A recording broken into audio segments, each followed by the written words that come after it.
JB Dankwa to boycott jury duties due to the non-payment of their allowances.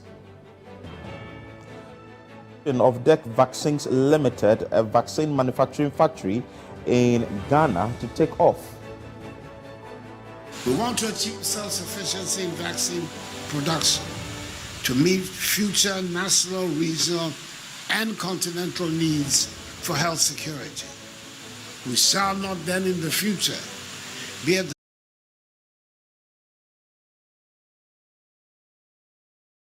the housing and engage stakeholders to enforce planning laws and building regulations as the rains set in. Government is collaborating with the World Bank to invest $200 million to mitigate flood risks and solid waste management challenges in the Odo drainage channel. We have made significant progress in the implementation of this project.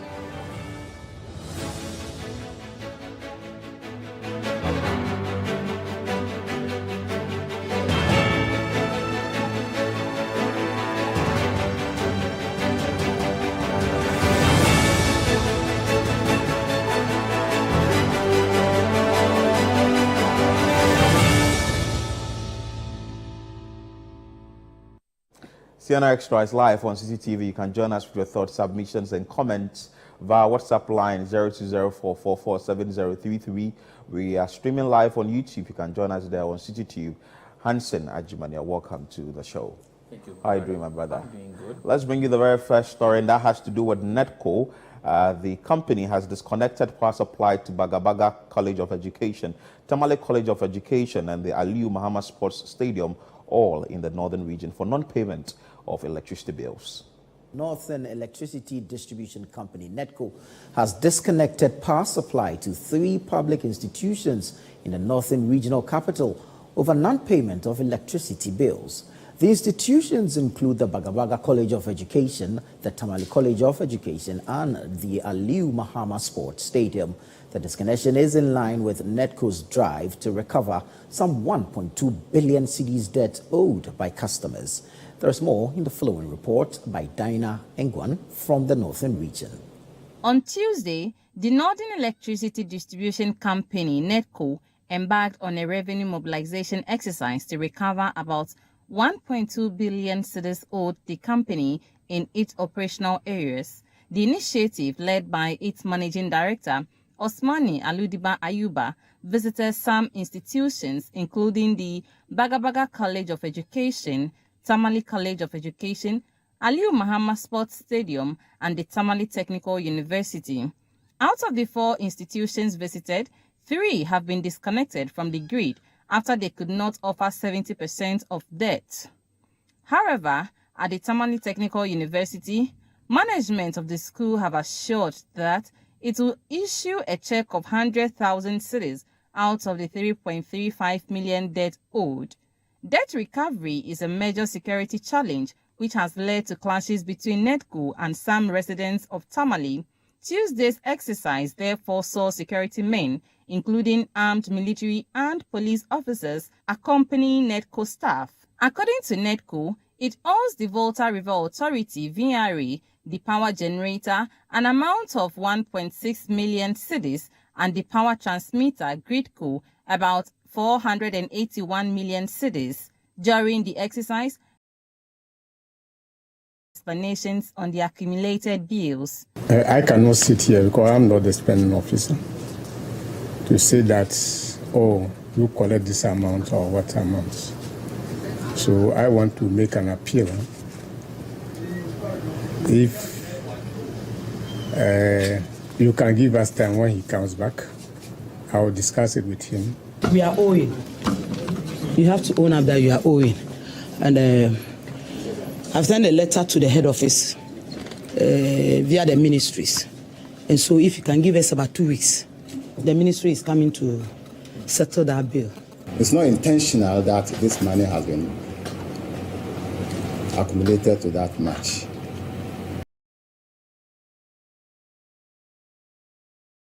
Those things, because it is government who says we shouldn't pay, we shouldn't charge students for in a utility.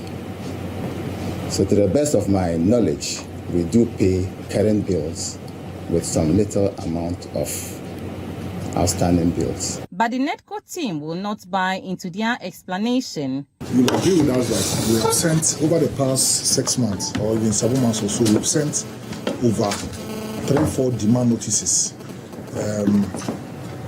drawing your attention to the fact that you have not been paying your bills, and then also indicating in the demand notices the total outstanding payments to be made. But for the past 6 months, we have not really had any communication from you, neither have we received, especially on the postpaid meter,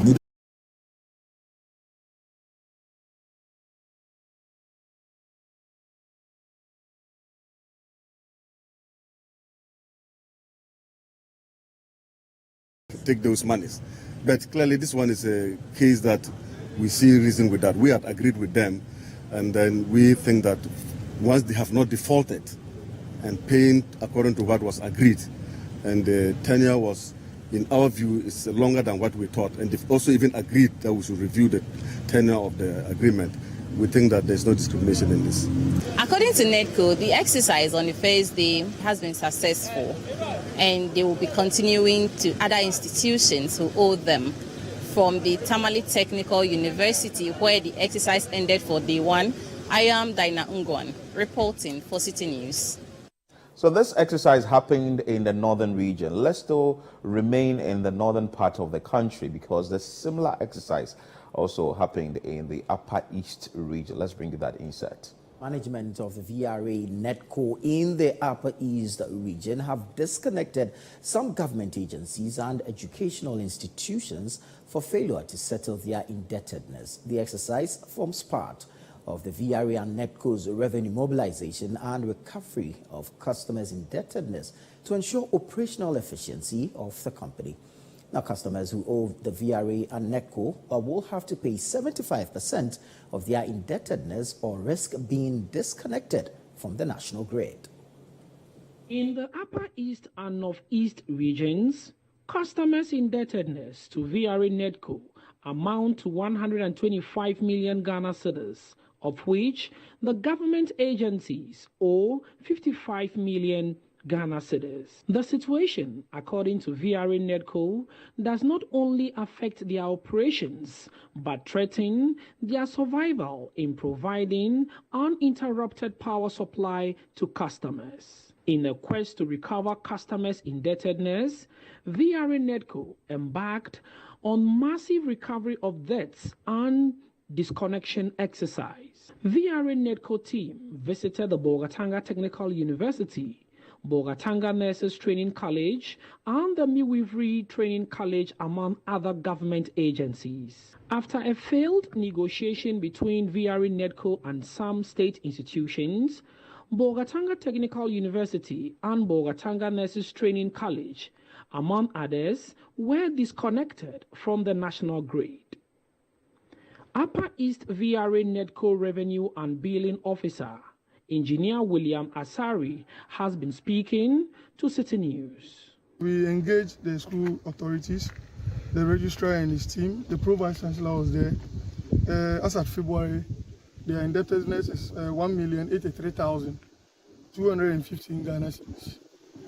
It appeared that as at this morning, they had gone to pay 50,000 out of the 1,083,000, which is woefully inadequate. So they are left with 1,033,000, and we engage them so that they can make some substantial payment. Unfortunately, they are unable to meet us, so we have no other choice than to disconnect power supply to the university.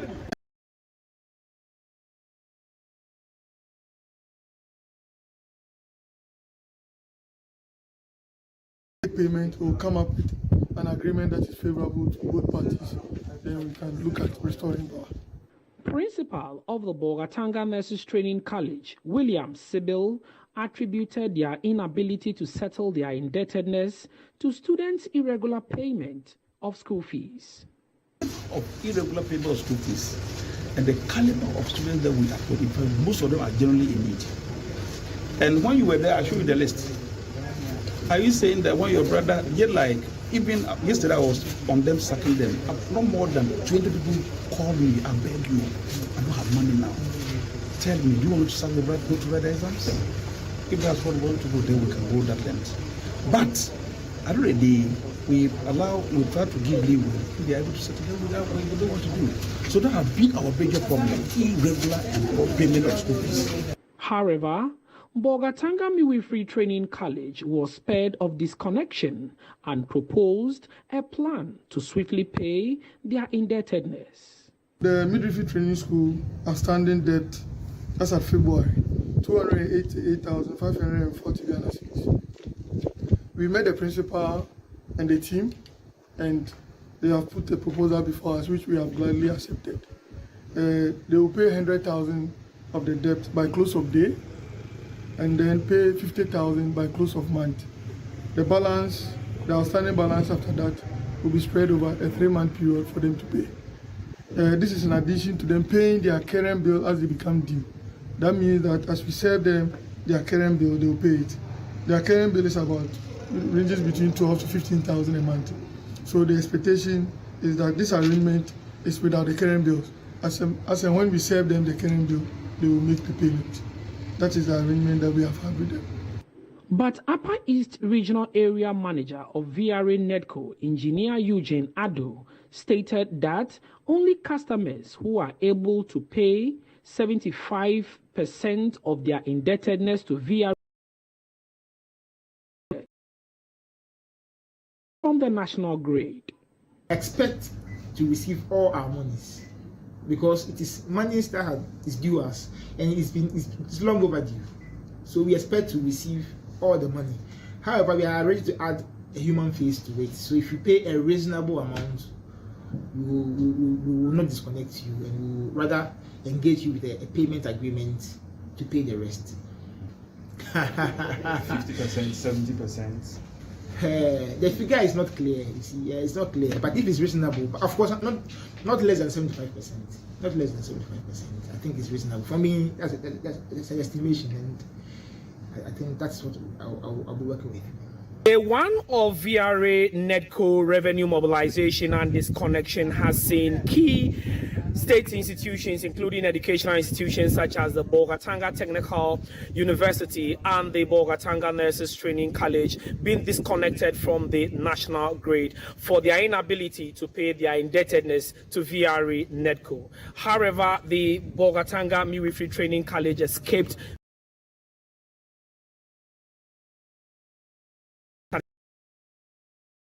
to settle their indebtedness. VRA Nedco has, however, admonished all customers who owe them to expedite action in making their payments to avoid being disconnected from the national grid. For City News, Frederick Aoni, Bogatanga.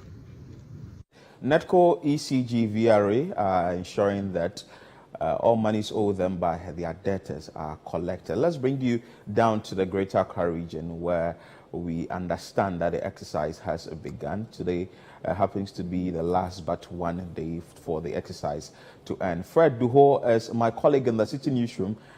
He is with the revenue mobilization team of the Electricity Company of Ghana. Fred, what can you report looking at the fact that today as the last but one day of the exercise? Where is the team as of now? And we understand that you have a guest of honor on the team today. Yes, Philip. We are actually in the company of the Minister for Energy, Dr. Matthew Poku Prempe, and we are within the airport enclave. Specifically within one of the buildings, and the issue here is that they are following up on some 1.2 million Ghana cedis debt that this particular company within the airport enclave owes the power distributor. So essentially, the minister, out of his busy schedule, took the time off to probably engage with the customers today, and you can see some ECG task force members seated outside here, likewise the media. We have not been allowed in because the minister is having some engagement with managers of this particular facility.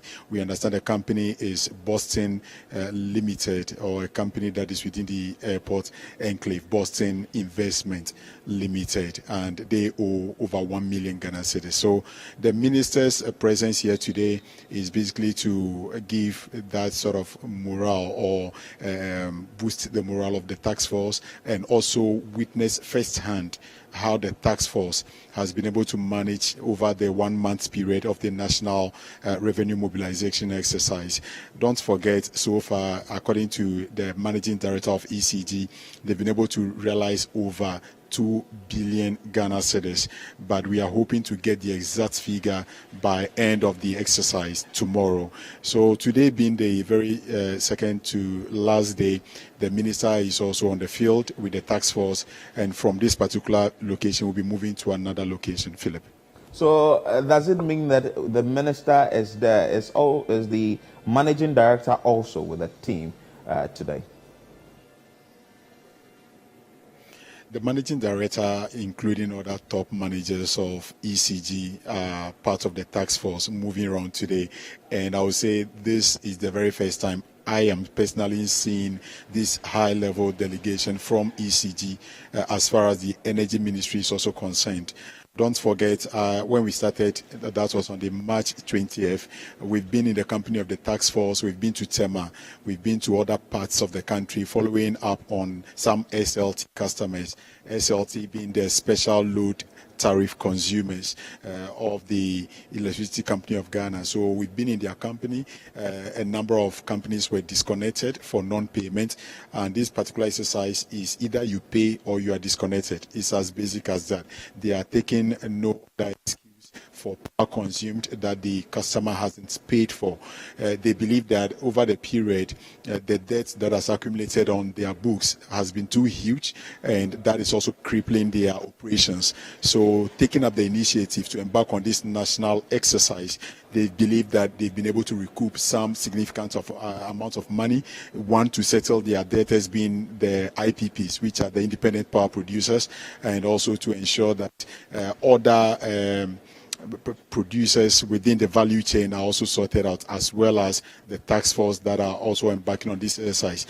When the exercise ends tomorrow, we are hearing or learning from the managers that the exercise is not going to end totally. They believe they're going to institute some form of operation that would from time to time go around to also basically collect revenue, and aside that also take the opportunity to check the health of their meters and check the illegalities in the system that is contributing significantly to the system losses that the ECG has encountered over the period.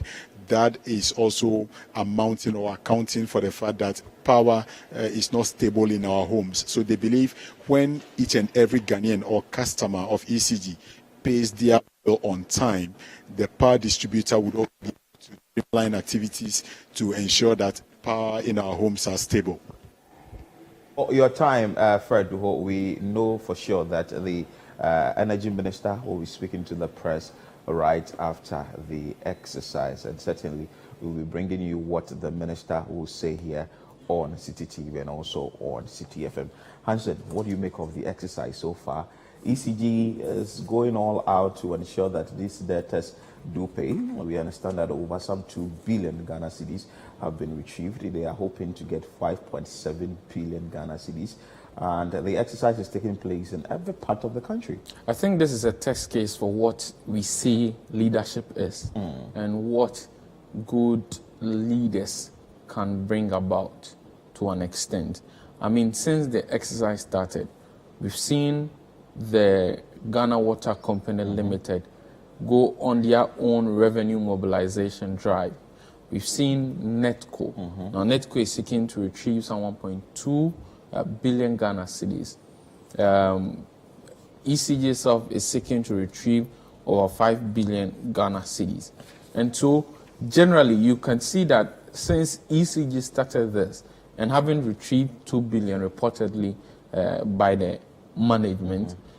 It has encouraged other state institutions to go after their debtors, and they have every right to go after these debtors. And it's important that they do so for the running of the companies. And so for me, I think that the first thing that we can learn from this has to do with how when one organization takes a good initiative, and I mean it extends to even when Henry Korte was undertaking the Make Accra Work exercise, we could see a semblance of some of these exercises in other parts of the country where some DCs and MCs also take the initiative. So for me, my first lesson is that if we have about 2-3 leaders with the will to do things, it may catch fire and other leaders will do so. But the other concern for me is that we need to look at how we deal with this ECG debt carefully. When we look at the institutions that they've gone to, aside the private institution, a number of government institutions do owe ECG. And if you look at the tertiary institutions, for instance, most of these schools, the students do not pay utility, they do not pay any utility. Exactly. And even, not to cut you, in the central region, the Electricity Company of Ghana, as part of the recouping exercise or recovering monies owed it, has disconnected the administration block and master's bungalows of the Infansiman Girls Senior High School in Saltpond for owing an amount of 360,160 cedis. And away from that, they also disconnected Brewa Senior Technical School, where almost they were spared for also owing some amount of money. Went on to also disconnect the Infansiman Municipal Assembly.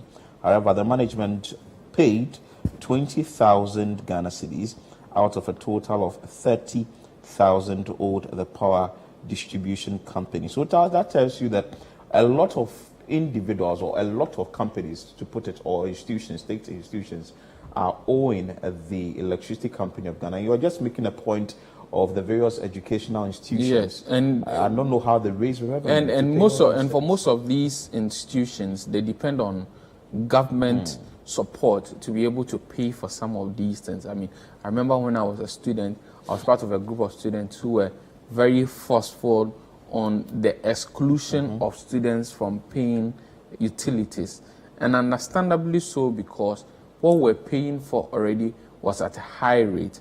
But there's a bigger conversation on how to fund tertiary institutions such that the institutions themselves can have some form of liquidity to be able to pay for some of these things. And even extends beyond the tertiary institutions and to government institutions. How do you make sure that government institutions are able to operate in a way that the monies that they are supposed to use to pay for their utilities, they can get them? Now, the third thing for me here is the lesson that we can learn when it comes to the general revenue mobilization for government. For a very long time, analysts within the space have talked about property rates and how property rates tax system is a low-hanging fruit that government can leverage on to fix our revenue mobilization challenges. I mean, if you look at the aggressive nature for which ECG has undertaken this exercise, and within a month, they've been able to raise 2 billion Ghana cedis. I mean, if the GRE takes a cue from this and go aggressively towards persons who are supposed to pay their tax, we may be beginning to see our revenue mobilization as a country do better. And mind you, our challenges that we are facing as a country boils down to the fact that... see, the issue is about sustainability. The exercise can start. Some people will term it initial gragra or something of that sort.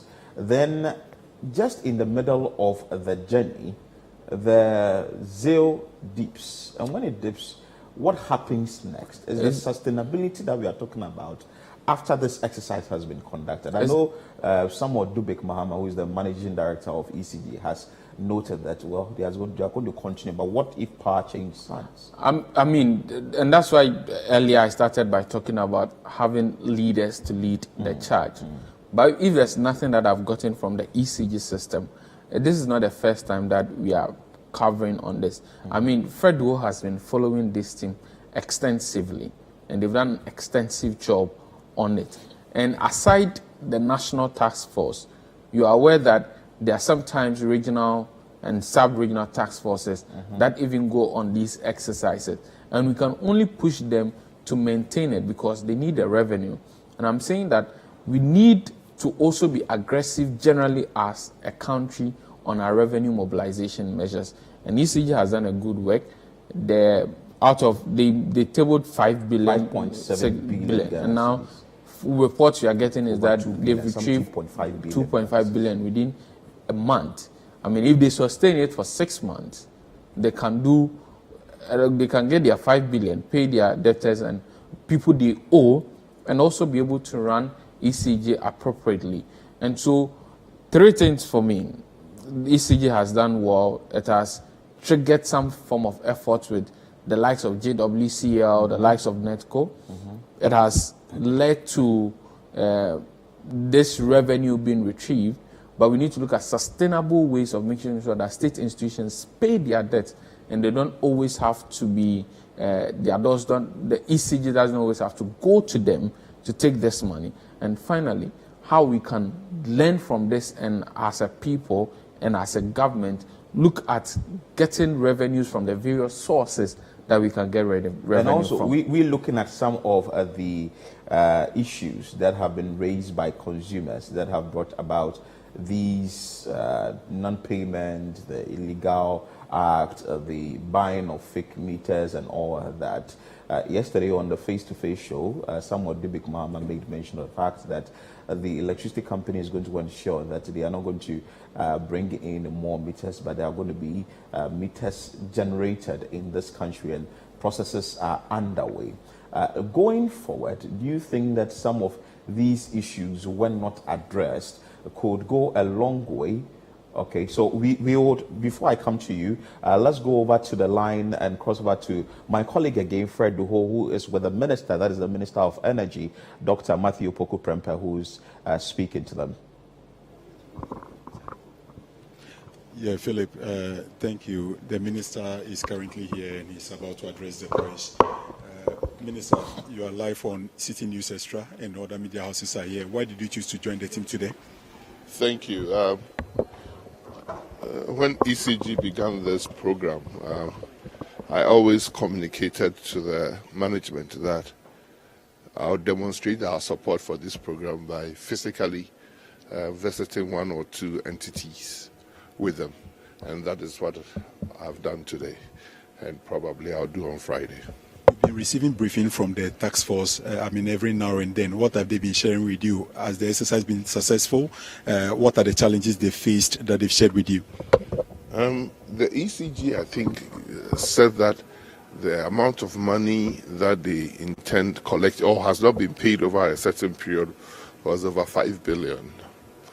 I would like to know, when they finish the program, how much they've been able to collect and why they were not able to collect probably 80% of the bill. I don't believe in success factors we cannot all clap to. If they think the program has been successful, they must demonstrate it in how much they've retrieved. If not, what has caused their inability to retrieve it, and what plans are they having for subsequent visits? So generally, I have been on the field with them a number of times. There are a number of illegalities in the system, and as a ministry, what would you be doing about it? The first thing I want to share is that there shouldn't be some payers of electricity and others who are, we call, non-payers of electricity. Whether it's because the meter is not working, or it's because you are doing things, or you are using a meter not certified, or you are bypassing the ECG system. Who should pay for who to enjoy? We should all know that ECG is rendering such a vital service for all Ghanaians, especially in their zone, and everybody must prioritize paying electricity. We should really look back for when we were not enjoying electricity and we were all having generators. And if you'd like, all of you do a study. Switch off your ECG, prepayment system, don't pay for 1 month, and use generator for 1 month and compare the bills. I don't believe that people would say ECG has increased or PRC has increased tariff. Last year and this year, everything has increased. Your house rent has increased, your food cost has increased, your transportation cost has increased. So how could ECG have functioned within that period without increasing tariff? It beggars belief. Workers have even called for a cooler or things, support, or the reality. So we all have to understand that without energy, there is no economy. And everybody must pay. You can't want lights and shout if the lights are not on and you shout against government. And if lights are on, you say, I won't pay my bill. My ministry operates on prepaid meters. We have to be responsible to our duties, or else we should stop asking government for electricity. Once you see it, once we all see the visible improvement in electricity system over the years compared to some years back, we should all make it a point to advise Ghanaians, everybody you know. We live in the same neighborhood. You already know those who are not paying. You even know those who are doing illegal connections. You either have to give us a tip-off or you have to encourage those people to be. The more people pay, the less the bill will be. If 30% of Ghanaians are not paying, or ECG is not able to collect 30% of the money, it means only 70% are paying for the 100%. And obviously, the bills will be higher. Would you be supporting calls for a tariff adjustment by ECG in the coming days? I don't remember the last time ECG increased tariff. The ECG does not increase tariff. PRC is a body that has been set up by Ghanaians for Ghanaians to work on behalf of consumers. So they come up with a rational tariff, a tariff that they deem must be affordable and can be affordable. I would like people to really compare 1st January 2016, the price, and 1st January 2022, the price in dollar terms, and see which one was even cheaper. I can put it on record that when you do the sums, it's probably far cheaper in 2022. So ECG has faced a tremendous pressure to deliver. Because without ECG, we all hear that the government is restructuring the debts with the independent power producers. They all rely on ECG to pay these power producers.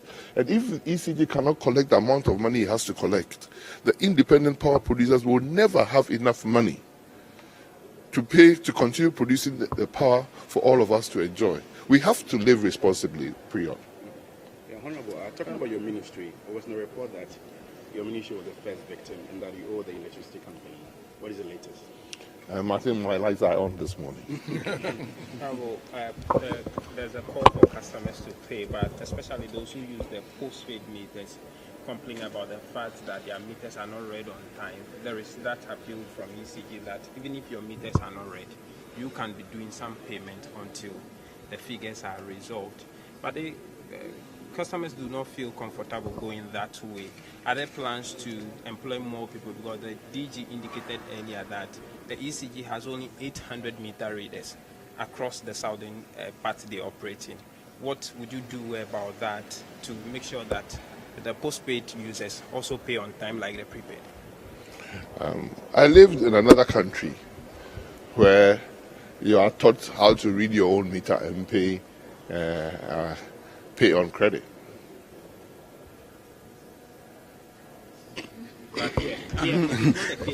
So what do we do to get the monies coming? What is different? You see, when I talk about responsibility, I really mean that we all up and running. You don't say food prices are expensive or extremely high, so you wouldn't eat. You would rather start looking at what you eat and how many times you eat and readjust to your pockets, right? I'm saying after food, probably the next thing is about energy, whether electricity or energy for our car.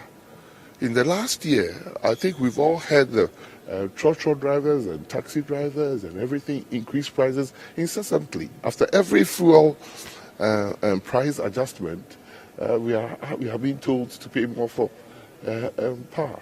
If you think that you cannot pay, you find a way of working more efficiently or better. So if you go to work 5 times a week and your work would permit, you start probably going 3 times a week. But you cannot say you are not going to go to work. So the other side is how much we consume the energy at home. We should use more energy efficient equipment.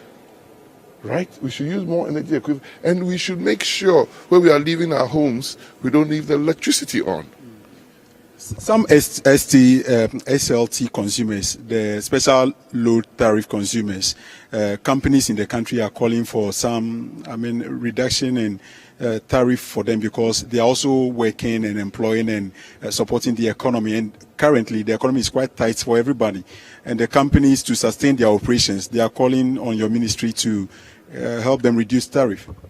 Is it only the Ministry of Energy that is involved in price setting and prices of goods and services?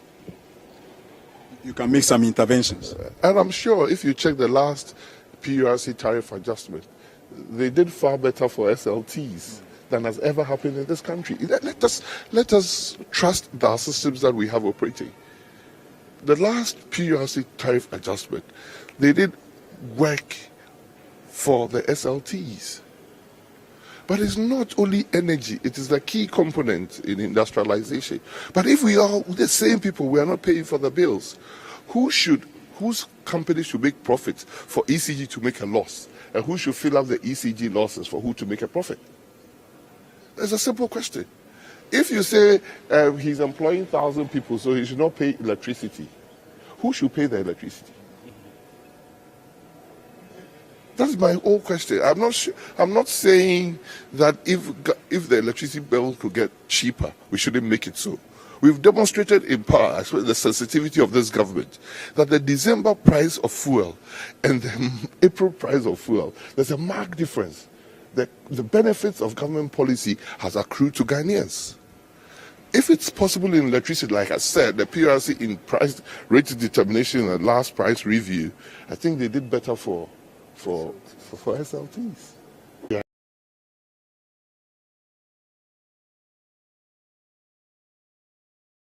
To get to. Honorable, the IPPs for some time now have been complaining that the cash water fund mechanism has not favored them.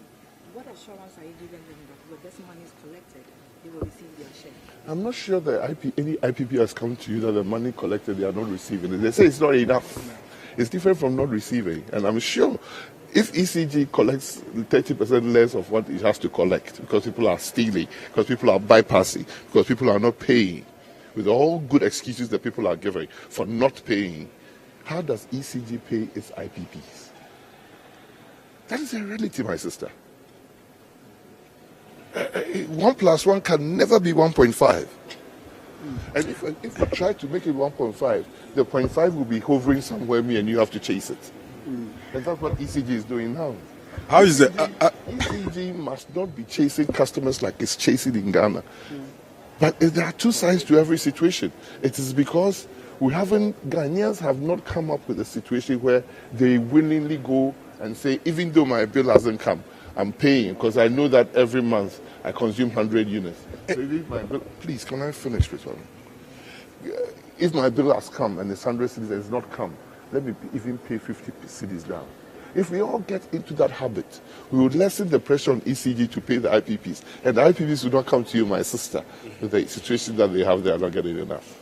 Yes. Any updates on the good for oil policy? I thought today I was around with ECG. It is good to address that, especially when toll workers are on strike. Toll workers on strike for what reason? I mean, toll workers, me and you would know that they are even taking the longer time for us to hear from them. We normally hear their threats and their strikes. They are protesting today. I haven't been informed yet. I'll find out from them. Actually, I was speaking with some of them today. So you just saw there the Energy Minister, Dr. Matthew Opoku Prempeh, addressing the press, and he's in the company of the team, that is a revenue mobilization team of the Electricity Company of Ghana, for the next 2 days. That is today, tomorrow, and I think Friday as well. But exercise is ending tomorrow. But we'll bring you more of this in our subsequent programming. You are still watching CNR Extra here on City TV, still to come.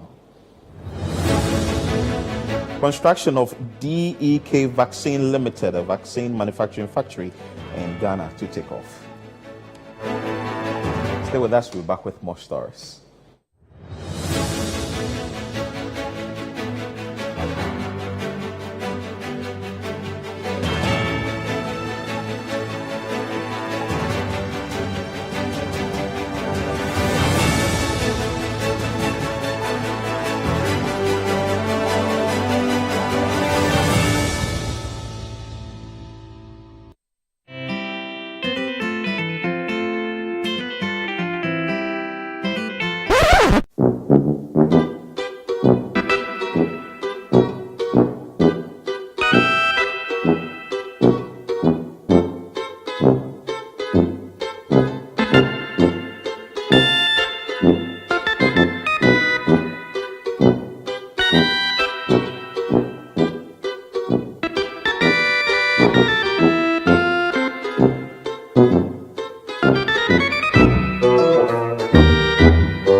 Creamy Plus is a fully skimmed evaporated milk. Creamy Plus is available in a shop near you. This message has been vetted and approved by the FDA.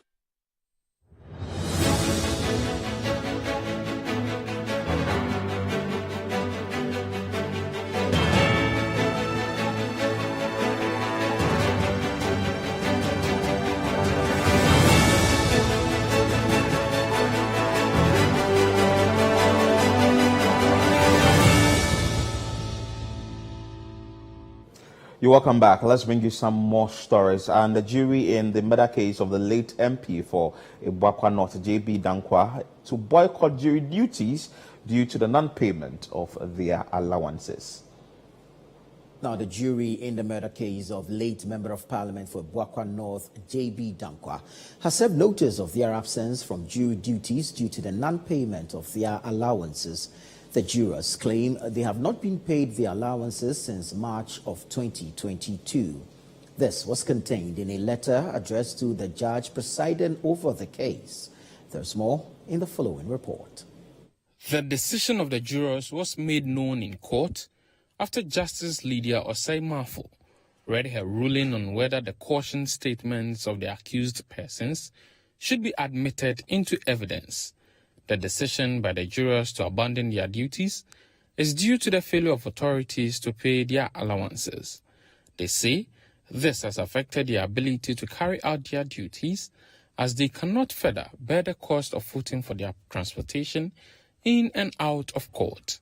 This appears to be a challenge to the trial, which has been ongoing since 2021, when prosecution called its first witness, as the judge indicated that the court is unable to give any particular date by which the jury will be brought to the proceedings. Justice Lydia Osei-Marfo, before making this known, had overruled the objection of accused persons to the tendering of their caution statements as evidence.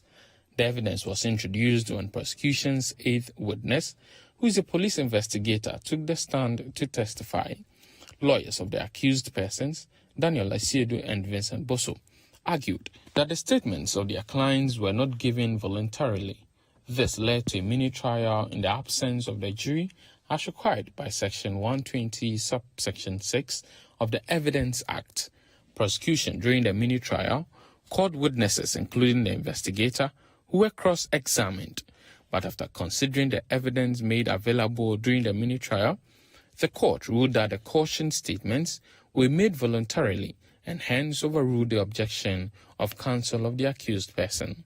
Justice Lydia Osei-Marfo, in her ruling, stated that the accused persons were not coerced by police, nor were they promised any favors before they voluntarily gave the caution charge statement. Also in court, Minority Leader Keselato Forsen was directed to file his witness statement by May 4 this year in the ongoing financial loss to the state case involving the purchase of some ambulances. This followed an application by Keselato Forsen for leave to file 9 witness statements as part of his defense.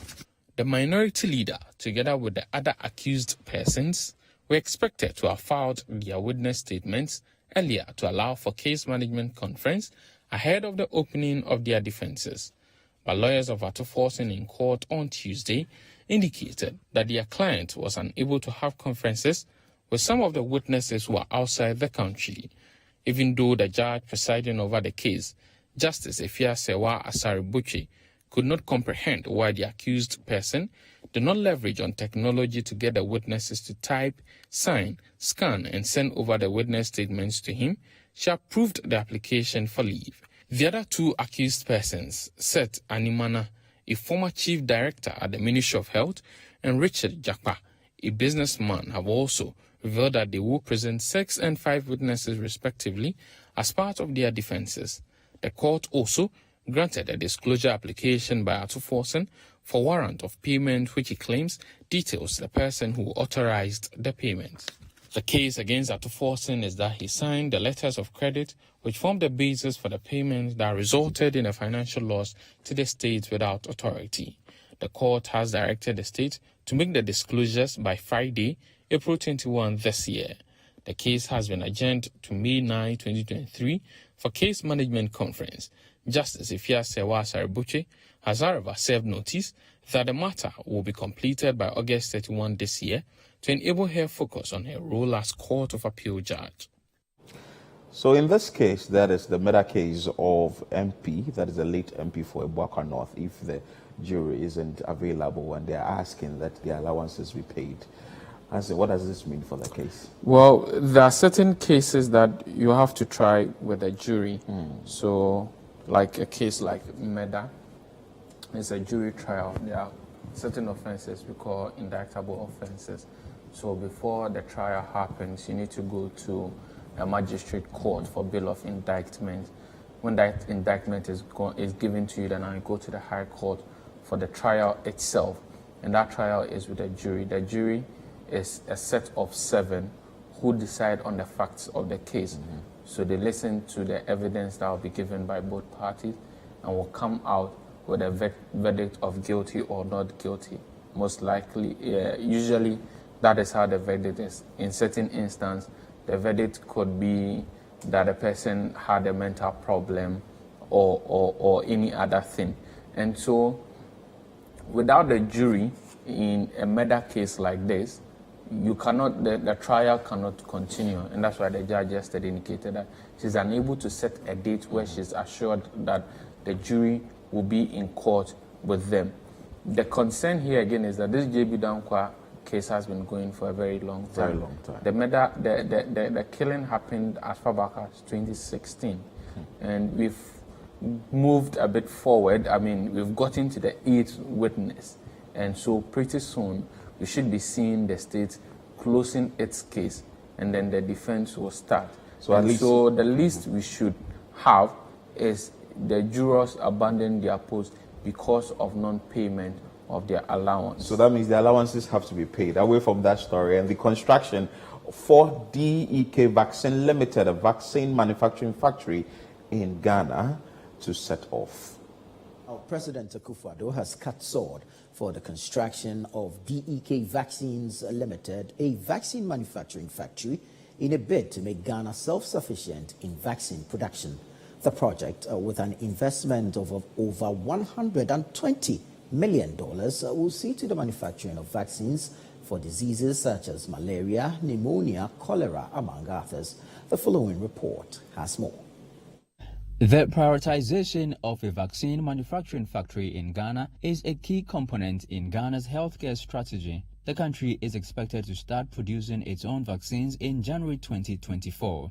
This is after the completion of the first phase of DEK Vaccines Limited. The project, with an investment of over $120 million, will witness a significant step towards securing the health of Ghanaians through locally manufactured vaccines with global quality standards. Speaking during the groundbreaking ceremony for the construction of DEK Vaccines Limited, President Akufo-Addo says the completion of the project would enable the production of vaccines that would meet the national and regional needs with a conscious effort in being self-reliant. Far from viewing the pandemic as a disaster before which we were powerless.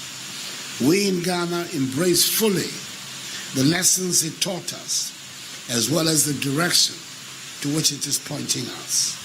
In particular, for us, it has given us a good sense of how important it is to strengthen our unity and solidarity with our fellow African countries, and has provided us with the motivation, if any was needed, to be self-reliant.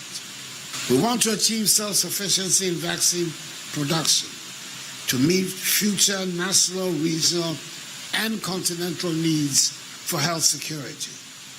We shall not then in the future be at the mercy of foreign vaccine nationalism. So that's good news. At least we'll be having a vaccine manufacturing hub in the country. This is what we've been calling for a very long time. Even when the COVID-19 period, the president also came out that Ghana is capable of producing vaccines. I think that's a step in the right direction. I mean, COVID-19 has given us an indication that we as a people in Ghana and Africa at large should be concerned about being independent when it comes to some of these things. I mean, even aside COVID, recently childhood vaccines and all these things gives an indication that there should be a priority for any political actor within the space. Exactly, and we hope that the construction will commence immediately, and we'll be looking forward for the vaccine hub. Away from that, the Ministry of Works and Housing to engage stakeholders to enforce planning laws and building regulations as the rains set in. Then says it has engaged key stakeholders to enforce planning laws and building regulations to stop development on water bodies obstructing the free flow of water to reduce the risk of flooding. There is more in the following report filed by Rachel Engman and read by Charles Owusukumi. Parts of the country, especially the Greater Accra region, has been subjected to perennial flooding annually, occasioned by poor sanitation and drainage infrastructure, as well as weak regulatory enforcement. As part of strategies to tackle flooding in vulnerable communities in Ghana, government is collaborating with the World Bank to invest $200 million through the Greater Accra Resilient and Integrated Development Project. According to the Ministry of Works and Housing, there has been significant progress with the Greater Accra Resilient and Integrated Development Project. It disclosed that procurement processes for the performance-based dredging of the Odo River has been completed and work is expected to commence soon after the implementation of the resettlement plan to compensate individuals that will be affected by the project. The ministry says it has engaged with the national security to seek support with the assemblies to enforce laws to stop developments on the Kweshi waterlands and other waterways across the country. Speaking to the media at a press conference on flooding ahead of the rainy season, the sector minister Francis Asensubuachi indicated that human activities are undermining government's efforts to mitigate flooding in the country. To address the human-induced challenges, the ministry has engaged assemblies to enforce planning laws and building regulations to stop development on Kweshi waterlands and on other water bodies across the country. Additionally, the ministry is engaging the Ministry of Local Government, Decentralization and Rural Development to enhance support for the assemblies in dealing with the challenges of building in waterways and drainage buffers. Distinguished ladies and gentlemen, the other component of government's comprehensive program to tackle flooding in vulnerable communities is investment in the Greater Accra Resilient and Integrated Development Project. Under this project, which is the GARID project, the government is collaborating with the World Bank to invest $200 million to mitigate flood risks and solid waste management challenges in the Odo drainage channel. We have made significant progress in the implementation of this project. Procurement processes for the performance-based dredging of the Odo River is completed and West is expected. And of course, the sector ministry has made it clear that if the public do not support government's effort to curb the perennial flooding every now and then when there's a downpour, then government's efforts is going to be fruitless. I mean, we've always indicated that the solution to the flooding situation is multifaceted, and until we have a proper coordination of the various solution mechanisms, one aspect, just dredging, creation of drainage will not solve the problem. Exactly. And so there's a greater responsibility. It's like it's a behavioral change that is needed. So it cuts across, and so we need government to ensure proper planning. We need government to ensure drainage.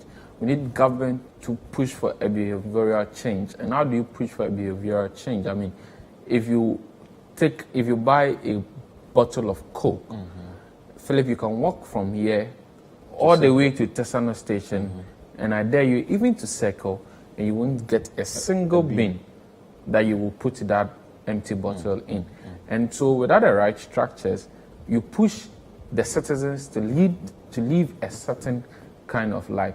And so it is not only a call that government will have to make, efforts will have to be made to coordinate all these levels of solution that have been preferred by experts within the space. Exactly, and the ministry has made it known that the government is pumping in some 200 million Ghana cedis to address the issue of perennial flooding in parts of the country. This is how I wrap up today's edition of CNR Extra here on CCTV. My name is Philip Nilachi. I did this with Hansen Ajiman. Many thanks for your time always, and keep watching CCTV.